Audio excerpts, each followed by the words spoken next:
在目前这个科技至上、数位挂帅的时代里，每个人使用的电脑和移动设备日益增多，要在这许多装置里顺畅且便利的传输档案，其实是很不方便的。LandDrop 提供了区域网络里顺畅方便的档案传输机制，只要在同一个网段里，不限档案大小的即时传输，能够大幅简化设备之间的档案传输的同步需求。透过了 LandDrop，举凡 Windows、macOS、Linux 以及 iOS、Android 等等设备之间的，不论作业系统，不论是电脑或者是手机或者是平板，都能够非常方便的而且无缝的传输档案。透过了 LandDrop，我们就能够真正的在即时在不同的设备之间传输任何需要的档案了。下面我们就来介绍一下 LandDrop 的基本操作的步骤。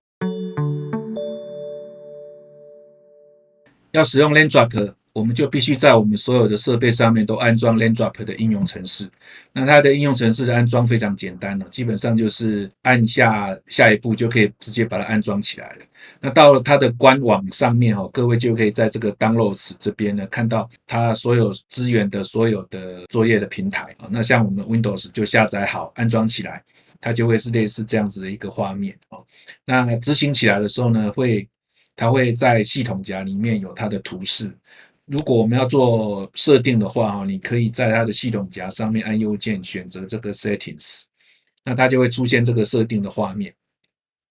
那基本上你可以去变更你的设备的名称，还有你下载完以后，你的下载的资料夹要放在哪里，那这个都是可以做设定的。另外这个discoverable 是说，除了你的区域网络以外，你有可能你会被别的其他网络里面的使用者侦测到你这的设备。那如果你不希望别人可以侦测到你这个设备的话，你可以把这个是否会被发现的这个选项给勾起来。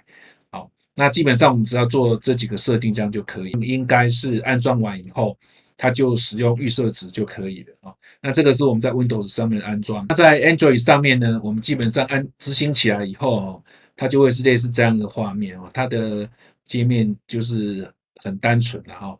首先，它会自动会派给一个你的设备的一个名称。那这个基本上就使用它这个名称就可以了。然后它会侦测到你的网络里面，你的区域网络里面是不是有另外一台设备也执行了 LandDrop。像我这边这是另外一个设备有执行了，它就会被侦测到。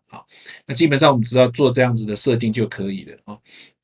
那我们来传档看看。好，我们先就直接使用它这一个 Select，这个就是我们点双击这一个图示以后，Double Click 以后，它会出现的就是这个画面。那我们的所有的传档呢，就是透过这个小视窗来执行。我们点下这个 Add， 然后再去找到你要传的档案。比如说我要传一个 MP4 的档案。好，那这一个是大概32 MB 大小。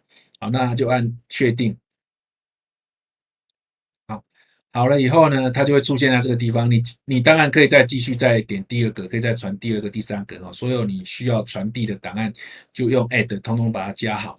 加好完成以后呢，就直接按这个 Send， 它就会弹出这个你要传到哪一台设备去。那它这边会出现你所有使用在你的区域网络里面使用的 LandDrop 的所有设备，它就会列出来。